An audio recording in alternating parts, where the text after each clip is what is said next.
Appreciate everybody's attendance here today. Joining us up front, we have Steve Letarte, crew chief of the number 88.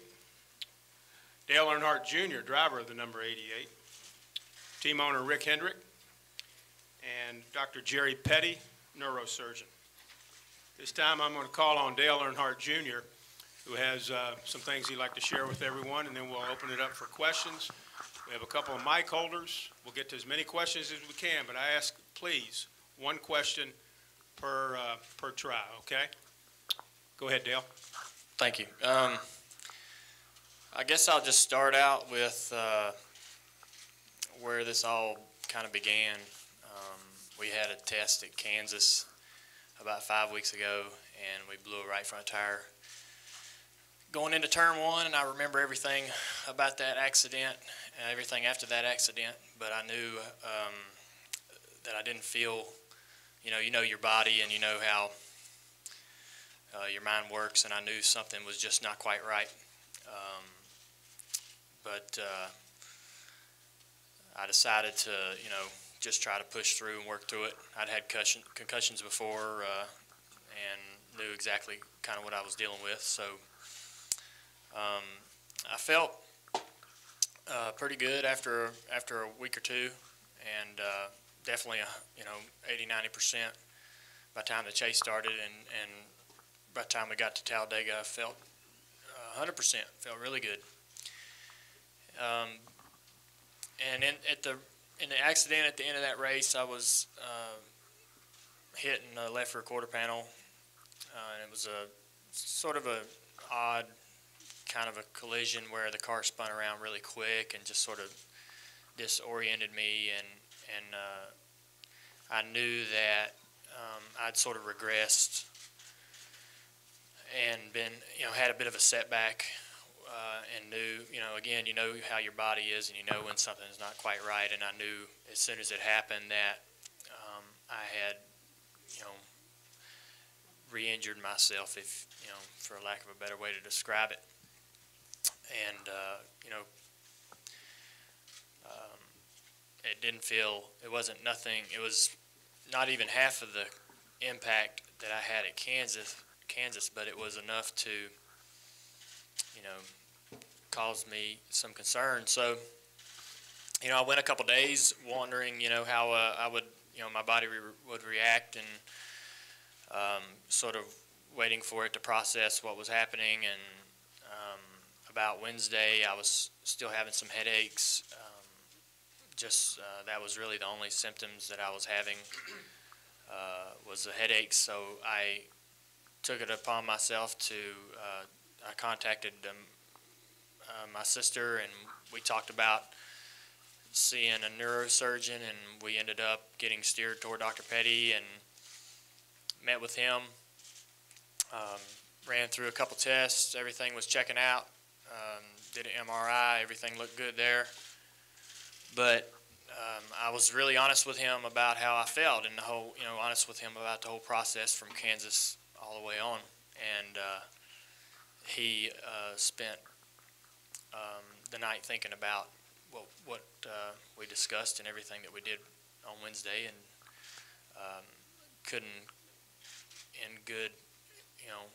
couldn't clear me to race this weekend. So I trust his opinion. That's why I went to see him.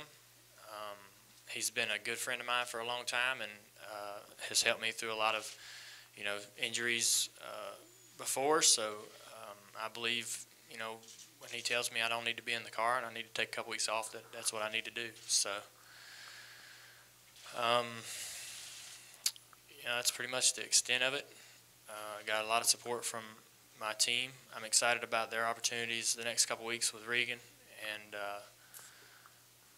just looking forward to getting this cleared up and get back in the car as soon as I can, so I can get back to working with my team and get back to competing on Sundays. Thank you, Dale. We'll take questions now. Please raise your hand. Identify yourself by your affiliation. Let's start here with Jenna, and then we'll go to Claire. Jenna Fryer, AP. Dale, did you see anyone for the Kansas the issues you had at Kansas. And if you knew immediately why, that something was off on Sunday, why did you wait until Wednesday? No, I didn't see anybody at Kansas. I regret not seeing somebody after that happened. I was stubborn, and like I'd had concussions before, and knew what I was, thought I knew what I was dealing with, and felt like, that I was capable of doing my job. And I had called Steve. We talked about how I was feeling, and I told him that I really, I felt pretty good, but I really wouldn't know if I would be able to compete until I got into the car. When you have a concussion, the symptoms can be really mild, and then they'll typically go away after a couple days, and you feel perfectly normal. But then when you get in a car and you go around the track at a high rate of speed, you start to understand that some things just aren't quite where they need to be, and some reactions just aren't as sharp. And you really can't get a measurement of that until you're in the car. You can't even, there's just no way of knowing until you can drive. And I wasn't willing to, with the chase coming up, I didn't know how difficult, if I was to volunteer myself to medical attention and be removed from the car, I didn't know how difficult it'd be to get back in. And but I was honest with Steve and told Steve, I said, when we get to Atlanta, and if I don't feel good, I'm going to be honest with you and tell you that we need to have something in as a backup plan for me to get out of the car. I wasn't going to drive the car if I felt like I was gonna deal my crew chief and my team a shorthand that weekend. But and that's kind of the same reason I waited till Wednesday. It was the shot at Kansas was, I think we got the data, but it was around 40 G's, and the shot at Talladega was only 20 G's. It wasn't really that big of a wreck, and the fact that I felt the way I did was what concerned me after the accident at Talladega, because it wasn't that hard of a hit. So I wanted to process how I felt over a couple days, and we went to the doctor Tuesday actually. So anyways, we I just wanted to process what was happening, and I knew having them two concussions back to back was not a good thing. So I needed to go see somebody regardless of whether I wanted to get out of the car or not. So just for my own well-being, I couldn't, if I didn't need to go out and get in a race car and go get hit again, I needed somebody to tell me that, because I was going to have a hard time making that decision for myself, because I feel perfectly fine, but I don't want to keep getting hit in the head. Let's go with Claire B., and then we'll go to Bob Pockris. Go ahead, Claire. Claire B. Lang, Sirius XM NASCAR Radio. Because you drove your car away at Talladega, you weren't required to go to the care center. We've come a long way from where drivers would lie and not say that they had concussions, or Ricky Rudd taped his eyes open. But what do you feel about concussions in general? And do you think you wouldn't have made the decision yourself to have it checked out had you not, because you were able to drive your car away at Talladega? I just feel like that if you have more than one in a small period of time, you need to take that quite seriously. That's how, I had the one in Kansas was really bad, and then to get shaken up so quickly over something so kind of trivial, that accident was. I've been through tons of last lap wrecks at Daytona and Talladega, and that one shook me up, and I just thought, maybe I should take this seriously. Let's go to Bob, and then we'll go to Marty. Go ahead, Bob Pockris. Bob Pockris, Sporting News. For Dr. Petty, Dale's been saying that he kind of knows what he's dealing with as far as concussions. What is he dealing with, and what does he need to do to be cleared to race? So far, what we've done is Dale, the first thing he had was an impact test, which is a test that we've been using more and more with drivers. His exam was entirely normal, except that his main thing we were seeing for were symptoms, or he had very few signs at that time. In other words, his his neurological exam was normal. We wanted to get an MRI scan, and we did an MRI the following morning, a special MRI that we had to wait a while to get because we wanted to get a special method they have of looking for previous injuries and so forth. That was entirely normal. It's just, there's nothing, it was the whole, and that was very encouraging. Then we talked to Dale, and he, I couldn't give you a better history than he just did. He had no amnesia on either side of either of the incidents, which is very important. And I think that there's every reason to expect that what we'll do now is we want him to have 4 or 5 days after he has no headache, and then we'll give him some sort of test, like to get his pulse rate up, see if we can provoke a headache. And then if we can't, we'll let him go out and maybe drive a lap or two and see how that goes. And if that goes well, we'll probably clear him to race. Okay, let's go with Marty.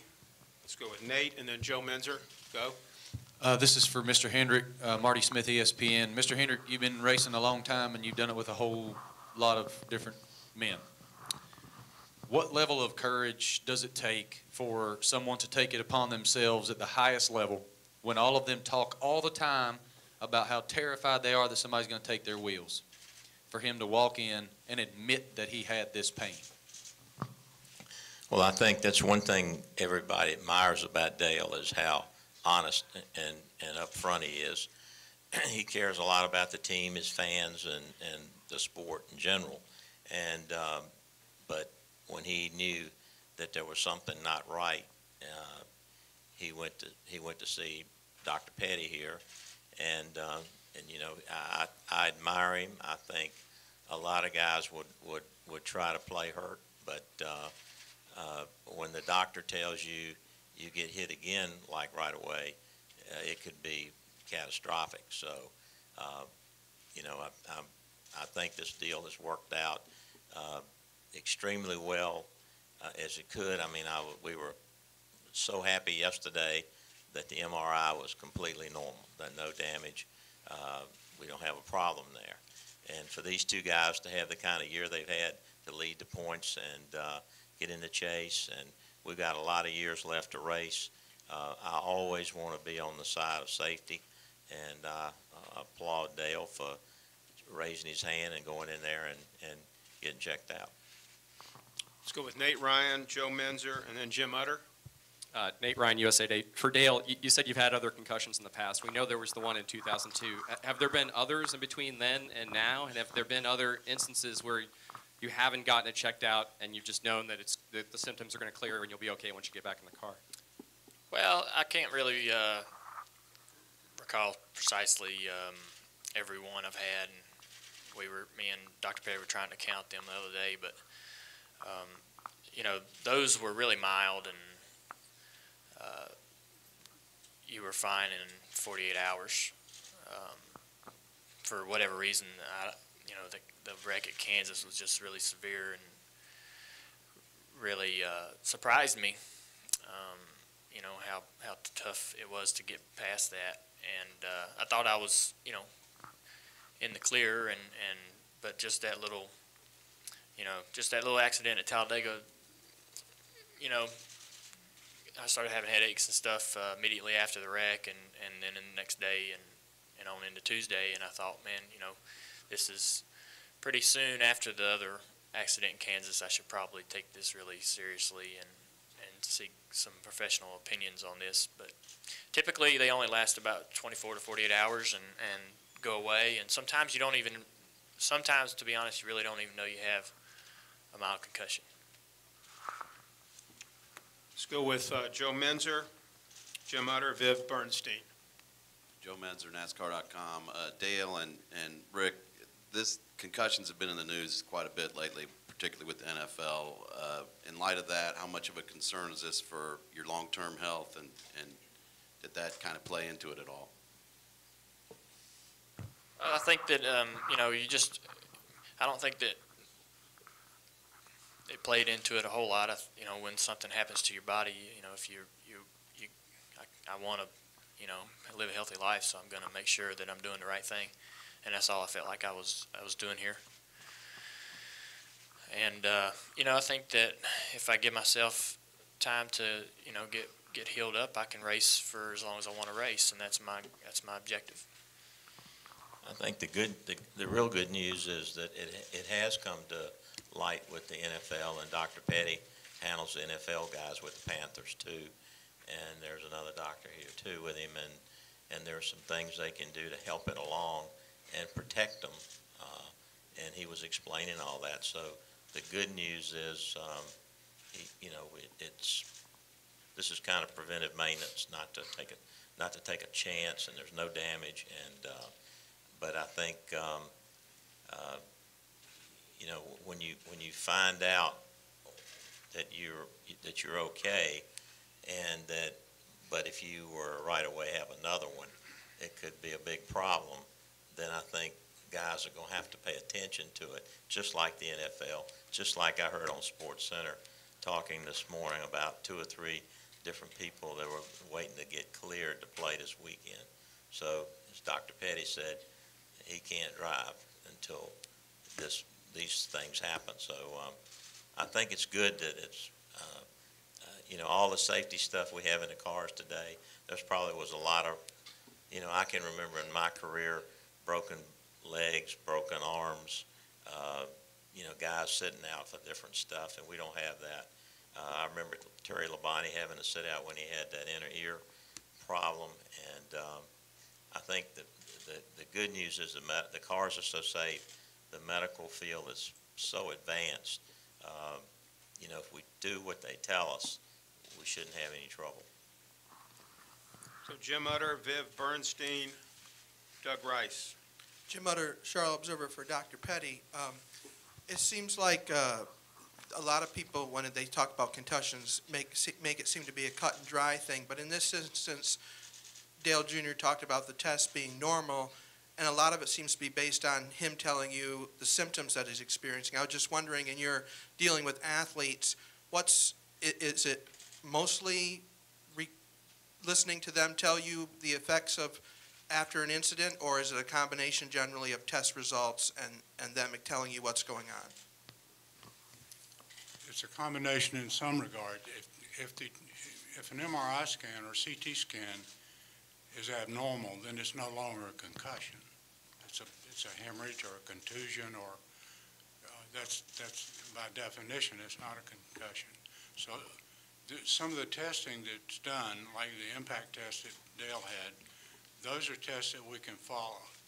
And if he should have an injury again in the future, we can use that as a baseline, and then what we want to make sure is that baseline doesn't start to fall off, and even fall off without being tested. The period of what he has is really called a diffuse axonal injury, and it's something that does not show on scans, and we don't have a test that will show that other than symptoms and signs. Sometimes there'll be some residual signs left over, but Dale had none of those. He had his eyes did what they were supposed to do. There was just his balance tests and so forth are perfect. So it's just the one test, the one symptom that is more important than all the tests is headache. And as long as there's any headache, the brain is not healed. And until that's healed and had some time to rest, and then you provoke it again and can't make it happen again, then you feel like you're on the road to recovery. Viv Bernstein, Doug Rice, and the gentleman in the green shirt back there. Go ahead, Viv. Viv Bernstein, New York Times. Dale, when you look at Eric McClure, his concussion, you look at your concussions, Brad Keselowski broke his ankle. Are the cars not as safe as they need to be right now? All the cars are fine. There's just some things that you can't control, and I don't know that you can never have a race car that's completely 100% safe. But there's been so much many advances in the last 10 or 12 years that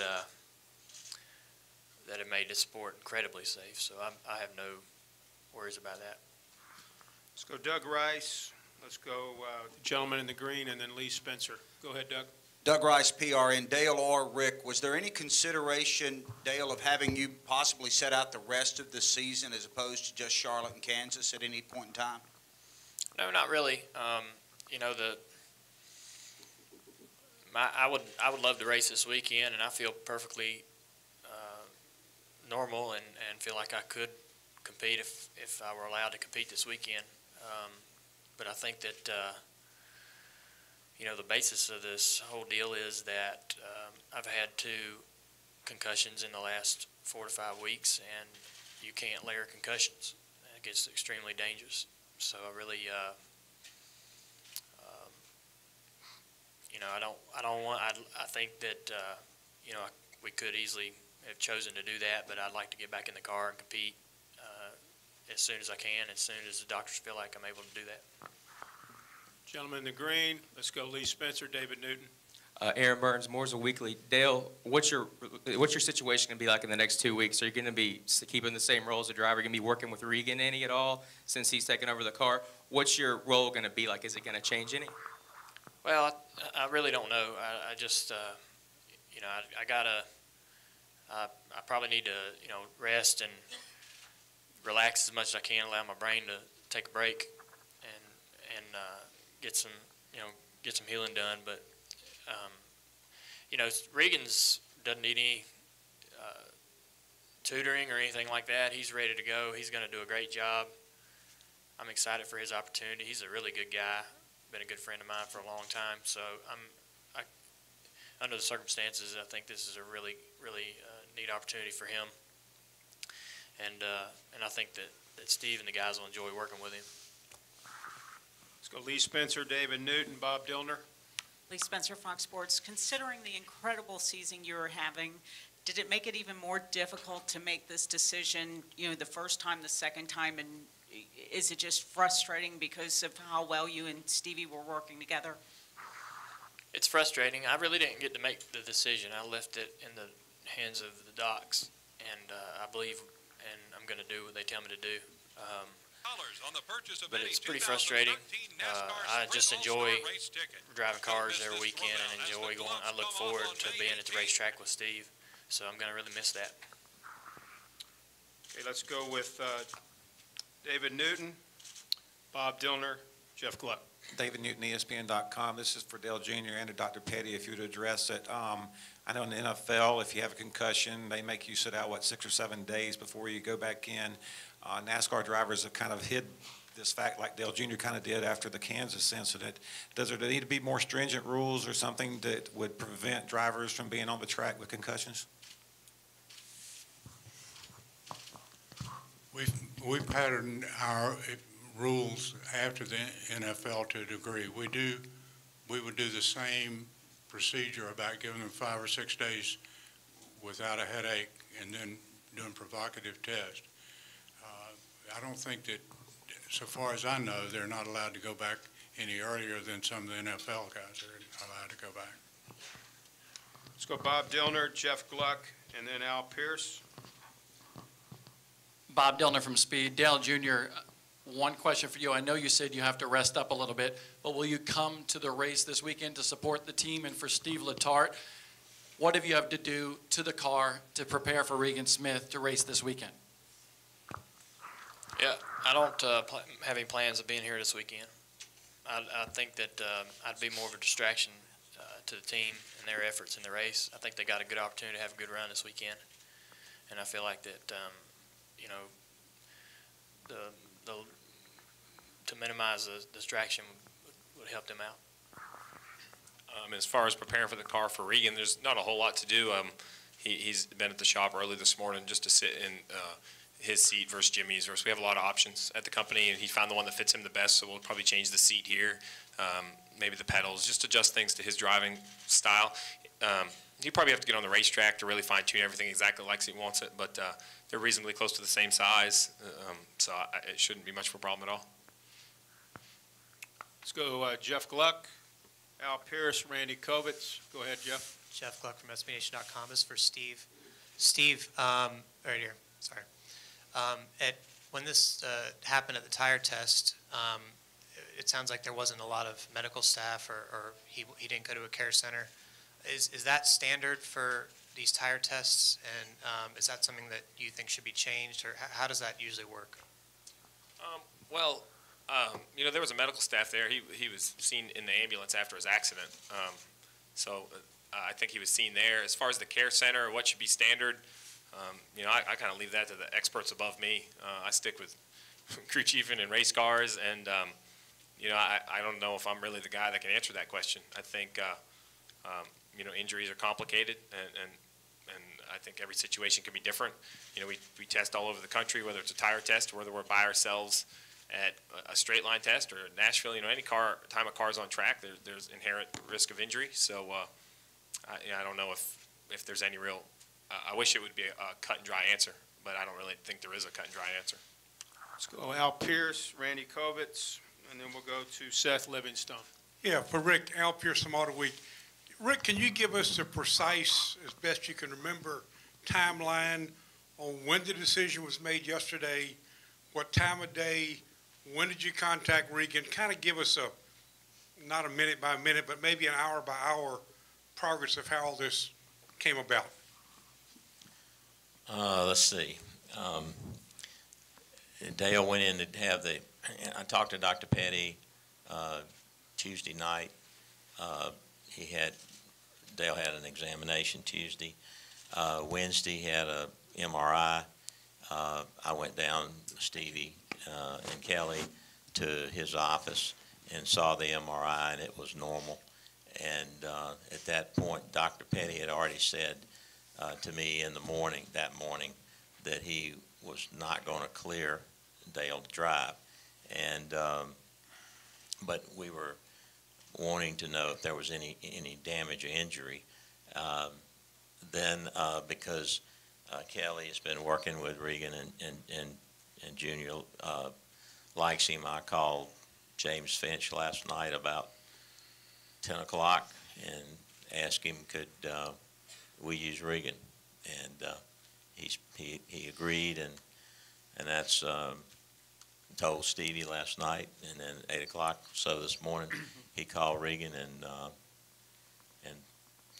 we told him we had it cleared with James, and that's where we are right now.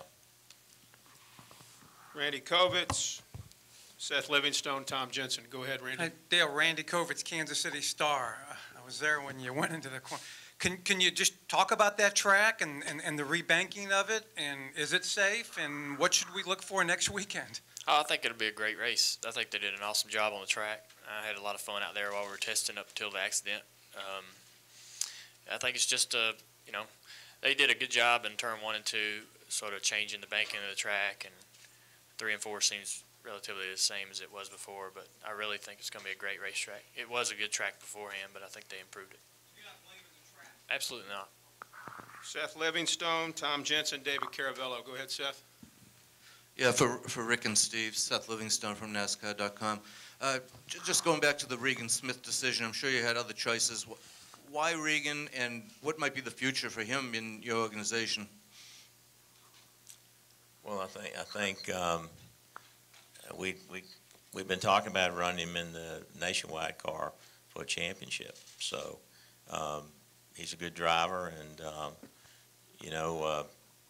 again, Dale likes him, and we're familiar with him, and so that was, we knew he was going to be in James's car, and that was it just seemed to fit about the same size.